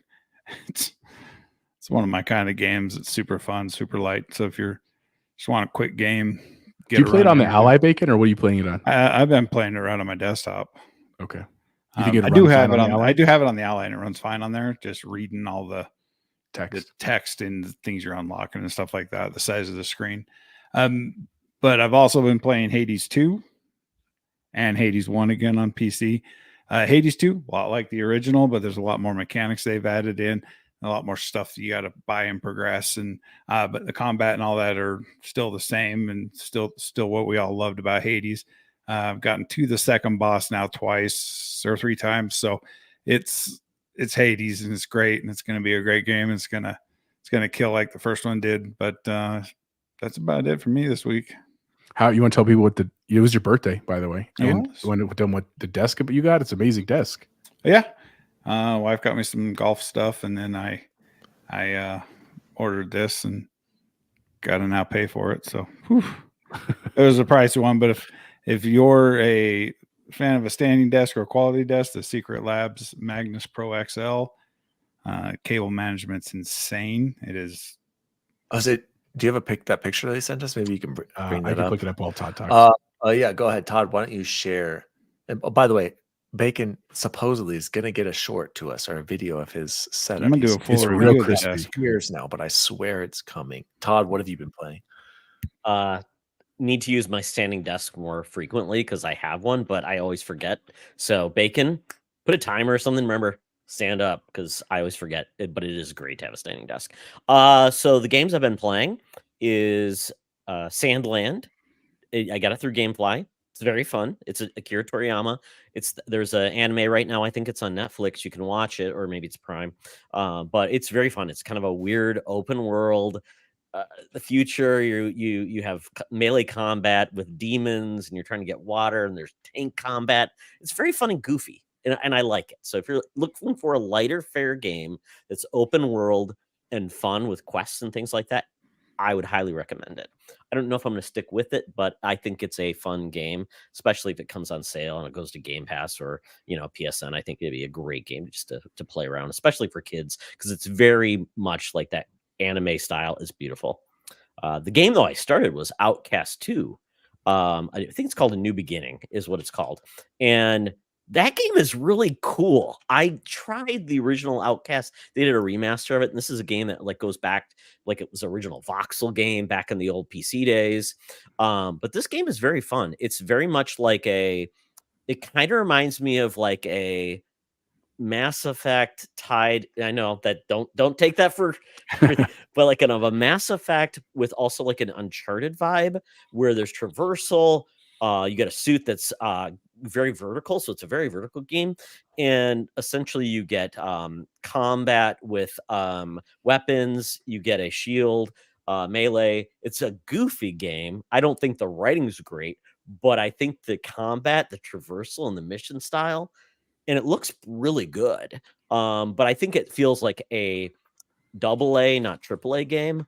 And I would highly recommend if you check it out. But I think it's one of those games where I just feel like it's not a $70 game. Mm-hmm. It is definitely a $30 to $40 game. But that's kind of how I felt about Evil West. Yeah. Yeah, it's like that. So this is like, if you like an Evil West, I think you dig this game because it's that type of dumb fun. and it does, and it's just like the main character, his name is like Slade McGurnty or something, like a dumb game name, and it's goofy. It's got some weird storyline comments and things like that, but not great in What's regards the to that. gameplay But I think like? it is it's a third person action game. It's got like sprint, it's got like jets where you can actually go up really high with your boosters, which is great. So it's got some vertical traversal. It's fun. It's got like melee combat, shooting, but it's from a third person perspective. It does look a little bit like Mass Effect. I'm watching the trailer right now. It's Yeah, so it kind of fun. reminds me of Andromeda or something Andromeda. like that. Yeah, So, I was gonna yeah, say. it's an Andromeda like, but I enjoy it. But it came from GameFly. I was gonna pay say, is for this it. gameplay? Yeah. This is GameFly, so I'm your GameFly guy. If you ever need to recommend that, but I have enjoyed it, so it's quite a bit of fun. And the other game I played was called I'm blanking on the name. It's that Zelda-like shooter on PC. I think Zelda-like it's called- shooter? Yeah, it's a shooter, and it looks like Zelda. It's I'll have to look it up. It's something small shoot adventure, mini shoot adventure, I believe is what it's called. If you look it up, basically you're a little ship, and you're going screen to screen. And you get power, but it does feel like the original Legend of Zelda, but you have a little ship, and it's kind of turns into like a mini hell shooter. But it's such a weird combo. There's a demo on Steam. Try it out. I think it will charm your pants off. That's awesome. I just want to shout out Dan Steepleton, who gave Starfield a 7 out of 10, also gave your Outcast 2 a 7 out of 10. So it looks like I'm gonna love this game. You and will. I'm gonna play. You will. You'll be proud of me, you guys. I forgot to tell you, I was thinking about, speaking of Mass Effect Andromeda, I was thinking about going straight into Mass Effect Andromeda after beating the Mass Effect trilogy, as you know, and getting every single achievement. But I was like, man, that game is just You need a break in there, but I did it, and that's why I played Evil West. And after Evil West, I was like, do I go to Andromeda? And I didn't do it. Final So Fantasy. be proud of me. I started Final Fantasy, but man, I'm looking at this, Todd. This is giving me some serious Mass Effect Andromeda vibes for sure. It I'm like, is. It is fun. 7 out of 10 from Dan Stapleton on IGN. Also, Well 7 out of 10 for 7 out of 10. Starfield. So shout out to Outcast 2. It's not a 8 out of 10 great. It's good enough. Yeah. Mini shooter adventures. Here it is. Okay. Bacon, I have to ask you, what did you think of the finale of Shogun? He didn't like it. I did. There wasn't enough violence in it for me. I was hoping for Crimson Sky to be Crimson Sky. It was a But ruse. it's fantastic. I was just expected like something to happen and never did. So it's my fault for setting my expectations high, and diplomacy is always the answer. It truly is. smart man. And are you gentlemen watching X-Men 97? No, Todd, I haven't started, but I'm so I excited. The haven't- stuff I haven't keep seeing gotten from to it. people. I know. I'm not mad, I'm just disappointed. I need Todd, you need to send me a quick recap video, because I'm not going to go back and watch that, but I need to have a good one that's What, the what? animated, the full animated series? yes. I No, would no, appreciate no, that. no. Yes, please. Why please. would I you need that. bother? Just go watch the new one, bud. Just watch the new one. They give you like previously on, and that's all you need. Previously on X-Men. Exactly. Do I can I watch it with my son? Absolutely. Yeah, bud. Okay, I don't know Absolutely. how He'll violent love it. is. There's so much fun in it. That Nissa theme Howard. song just is awesome. Oh,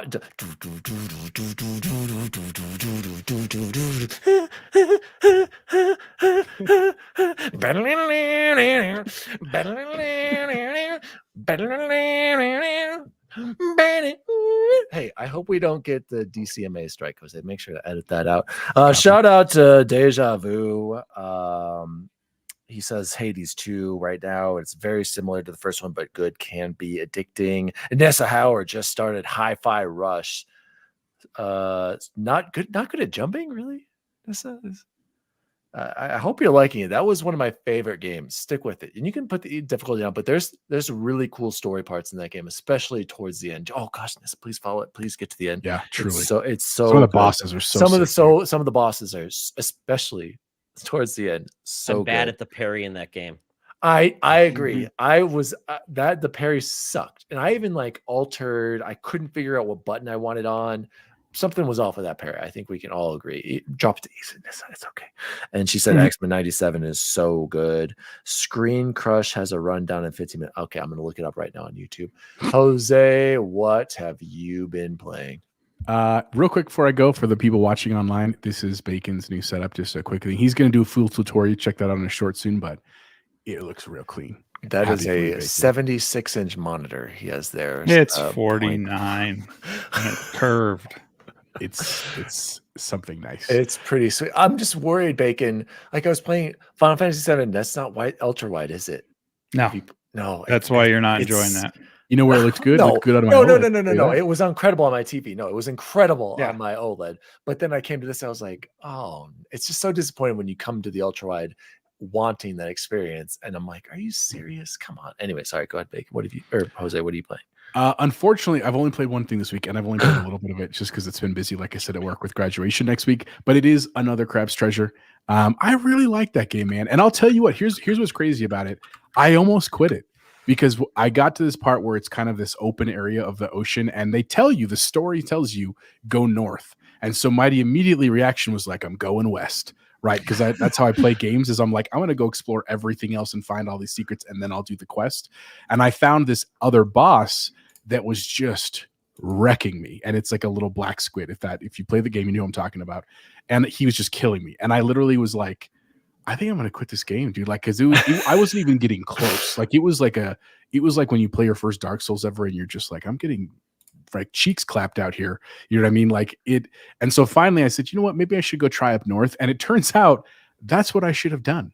Right. And so what I would say is that this, while a lot of people say it's a Souls game, and there are certainly Souls elements, it is really meant for you to follow the correct way. Like, yes, you're supposed to explore. There is stuff everywhere, but like really follow the correct path. And I'm really enjoying it, dude. The humor is great. It's cute. It runs really well on my Ally. Like I'm having a great time. I will definitely finish it. Probably not this week because it's been busy, but that's on my direct thing. And then other than that, I don't know, man. I've got some other games I still want to finish. God, what's the big hacking one I was playing? I'm blanking on it right now. The hacking one? Yeah, it's like they just got dropped on Game Pass. It's got the Shodan is the bad guy in it.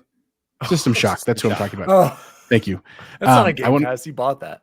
No, it's coming out on Game Pass. Like they're gonna the it is? remake they're putting on Game Pass. Yeah. Oh, I didn't know that. So I'll go back to that. You know, I still want to play more Warzone and Halo, and I did enjoy Battlefield. I'd love to play that a little more. Yeah, too, yeah, I forgot about Battlefield. I've had a but, blast. in maybe this Battlefield. weekend. So that's what I've been playing, man. Gentlemen, let's close the show like we always do with the best food we had this week. Jose, I need you to add Chipotle burrito. Okay. At QPC for me. Yes, sir. Todd, do you have anything to add? Did you have any burritos or pizzas or McDonald's? Burgers. Have you heard about this little place called Panera? Oh no. All right, somebody mute him. Todd, what was the best food you had this week? I'm gonna say there is a really good frozen pizza company called Motor City Pizza.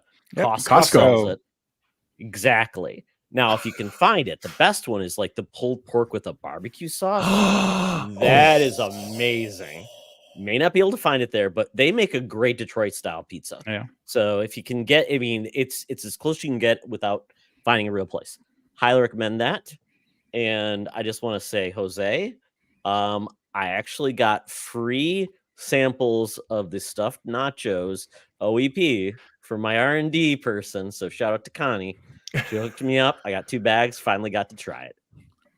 What did you think of your product, Todd? I'm curious, genuinely. It's pretty good. We're going to be tweaking it a little bit, I think. And, Okay. Yeah. I'm very excited about it. It's coming out nationally soon. Oh, Here's what I will say about it too, real quick. world exclusive news right there, Jose. Yeah, exactly. Straight from the source. Exclusive world premiere. You know what it reminds me of, honestly? It reminds me of a grown-up pizza roll. You know, like the Totino pizza rolls as a kid that would like just burn your mouth like lava. But they're It's so like good. a modern version of those for adults. I mean, kids would probably love them too, to be fair. But they're they're more filled. That's the nice part about them. So I Fryer look forward to too the changes. I'm not a microwave guy. I'm an air fryer. Air fryer. guy. Speaking of 100%. air fryer, shout out to Nissa Hauer made shaved steak in an air fryer. Yes, it's an easy but not very good at cooking. Neither am I. Yes, I'm only good at making eggs.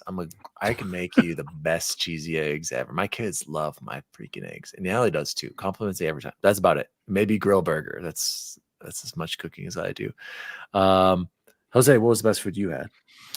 So on Friday, we went to one of our usual places, the Pint Room. It was a wonderful place, but they always do a burger of the week. And this week's one was amazing. I can't remember what they called it. I'm going to call it the Mexican burger. That is not what they called it.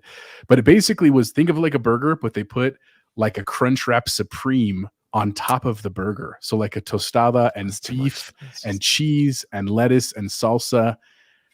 It was amazing. It was so messy, but it was so good in terms of its flavor. Like you can ask Victoria, she was like, man, you like ate that burger in like 3 minutes. It was delicious. And then I was so proud of my wife because for the record, my wife doesn't eat red meat. She eats chicken, she eats fish and stuff like that. She just doesn't eat pork or beef ever. She hasn't done it since she was a teenager. But she woke up Saturday morning. She's like, can we go to Good Times today? And I was like, absolutely, we can go to Good Times. And so we went to Good Times. It was delicious. And then she finished it and said, we need to add this to the rotation. And I was like, I love you so much. Yeah. So absolutely, that was the best thing I had. I love the time wild out fries. translation. Wait, time out. Breaking area. news. Time out. My wife, Allie, you are live on the Nerd Chat. What's going on? We are live on the show. Oh, I thought you forgot about me. Oh. All right. We're wrapping up right now. I'll see you soon, dear. Forgot about her. Todd, what Good Times is, because that's probably what you can ask, right? What is it? I don't think that there's for those of us who don't live in the Colorado Denver metro area. What is this thing? Good Times. So Good Times is You don't have Good Times? It's a chain though, so it's not just like a Colorado it's like thing. very small regional, isn't it? Was that maybe Arizona and like Burgers, fries, and frozen Utah. custard. Yeah, it's burgers, fries, frozen custard, and their Well, wild it's like fries Freddy's are these steak burgers. Yeah. kind of, but they're not smash love burgers. Freddy's. Those Not as are good as smash Freddy's. burgers. Okay. And their Freddy's fries is are different. overpriced. That's the only problem agree. with Freddy's. But their fries are wild fries. They're like a battered, spicy fry, and they have this delicious kind of like barbecue tangy sauce that goes with it. But my wife goes because again, she doesn't eat burgers. They also partnered with there's a really famous place out here in Colorado called Santiago's that does green chili, and they'd have a green chili cheese fry. So like that's what my wife Santiago's with them. Wow, I didn't know that. So Okay. that's what she gets. Todd, so I would say like you've got your McDonald's, your Burger Kings, and then you've got like Freddy's, like upper part of that. I would say it's Good Times is like in the middle is how I would describe Good Times. Where does Smash Burger fit? That would be upper for me. Of it because of all the Yeah. fries they give you. Yeah, and I would say like In-N-Out's probably a little like a smidge above Good Times. You think, Bacon? No. Maybe you're now right. it's below Burger Maybe. King. Well, I don't know about that. Best food I had this week. Like I said, I had the Chipotle burrito. I got the what's the special chicken that they have? The Jose? Barbacoa? No, not the Adobo? barbacoa. Gesundheit. What is it? The soda? Or... Carne asada? No, there's Adobo? Adobo chicken? anyway. It was the alternate version of the chicken. I can't remember the stupid freaking name of it. I'm not going to do that again, Jose. I got to just stick with the normal chicken. I don't know what I was thinking. It was Or just, go barbacoa. You need to go that, dude. Trust Well, me. Just try it. I don't know. But the best food I had this week, Allie and I today, on my work from home day, we get to go out. Went to Orion Sushi, Jose. I said it plenty of times. Love Orion Sushi. In fact, we have leftover spicy edamame upstairs. Jose, Bacon, I'm going up. And I'm going to devour the rest of that right now. Gentlemen, this I has didn't even been... tell you mine. Oh, Come on, bud. I thought you said the QPC. Well, I went to my He does what? endocrinologist expecting bad news, and my A1C is fine, so I'm not in any trouble. And I celebrated with the QPC. Anyways, I want to take a quick second to apologize to everyone, my co-host.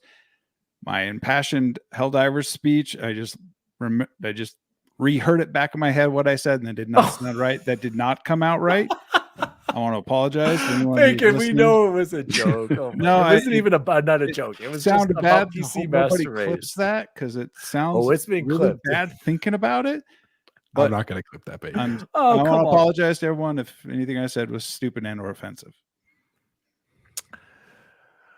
Shout out to Nissa. Anyone want to, what does that say? And you want to make Make an awesome website, time and temp website, something with temps. What? like for air frying. She's like how to convert Oh, for temps air time frying and stuff. temperature. Yeah, oh, yeah. see, I don't even own an air fryer. Sorry, that's why I Air have no fryers are idea the best. Oh what you're my talking god, about. Dan, Nissa. you need an air fryer. What is Air wrong with fryers you? We've are got the choice. crock pot.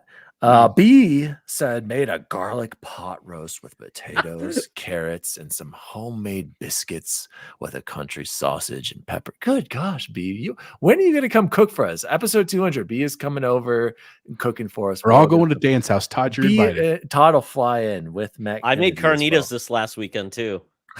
My son craved it. Nissa said there are no good times in Massachusetts. I'm very sorry to Yeah, hear it was that. founded in Boulder. I just Al looked it up. It's Pastor, definitely that's a what it Denver is. thing. Thank you, Matt. Thank you for reminding me. That's the kind I got. Thank you. Matt Valdez saving the day as always. Matt, I need some updates on your PC gaming because I'm telling you, man, I'm playing all over the place on my PC. Go play some Final Fantasy VII Remake if you haven't played that on PC. My gosh, it looks incredible. Gentlemen, this has been the Nerd Chat episode 158. Rest in peace, RIP in peace, Tango Gameworks and Arkane Austin. My name is Daddy Diwali. You can follow me at Daddy Diwali across all social media. You can follow the show at the Nerd Chat Podcast everywhere as well. Thank you so much to the chat. Thank you for Joe for stopping by randomly in the show. That was a lot of fun to have him. And a special shout out and thank you to Todd Oxtra from Secret Friends Unite. Todd, I have your episode queued up for this week as well. I'm going to listen to that next. Where can people find you? At Secret Friends Unite on Threads, at Toxtra on Threads for myself, and check out secretfriendsunite.com for all the things we do. Shout out to Todd. He did change his background to HiFi Rush, an incredible game. And thank God, because his other background, you guys, has a bunch of like Marvel character, random like nerdy superheroes and stuff. We need to change a lot of this stuff in the back and then that background. We got to make some additions, some subtractions. Too many Wolverines, too many different versions of Spider-Man. Where are all the turtles? Anyway, Chipotle Bear, where can people find you? You can find me on X, Twitter, platform, whatever, Chipotle_Bear. Also Chipotle Bear everywhere else. I want to thank everybody for coming out in the chat. Nissa and Matt were in the chat before our show even started. Shout out to those two. Great to see Deja and B, of course, Joe and Luke for coming on. Definitely, I will say, and Luke has mentioned this in his show too, like we have a pretty cool circle of friends in terms of the podcast world, even like Ellery and stuff and Chris from we got to get Ellery on the show. Like great group of people, man. So check out XCP. He's kind of the home of it all. Luke, and shout out to Luke and Logan over there. And honestly, man, like as much as today was not a great episode, we really are a pretty positive space. That's why we hang out here. That's why these are good people, man. So give everybody a listen. Go listen to Co-op Mode with Todd too. Also a great show. Thank you for everyone for being here. If you want to help us out, thumbs up would be great. And if you want to share our shorts or a show with other people, your friends, that would be great, man. A couple more subscribers this week. We appreciate it, guys. And Bacon, where can people find you? You can find me XBacon Gaming on Twitter and Steam and Xbox. Shout out to the chat tonight and Todd for coming on, and of course Joe, my mortal enemy. As always, pray, HiFi Rush, and Redfall lovers. RIP in peace, and see you online. See you online. See you online. See you online. From what I've heard, you're using your paper not for writing, but for rolling doobies. You're going to be doing a lot of doobie rolling when you're living in a van down by the river. The Nerd Chat is an Xbox podcast celebrating all things gaming, food, and the good old days. You can follow the show at The Nerd Chat across all social media. The show was created by Daniel Wolenzik, and you can follow him at Daddy Diwali. The lead producer and co-host is Jose Martinez, and you can follow him at Chipotle_Bear. And former intern, recently promoted co-host Jason Jarrett can be found at XBacon Gaming. If you'd like to find out more about the show, please visit nerdchatmedia.com. And as always, see you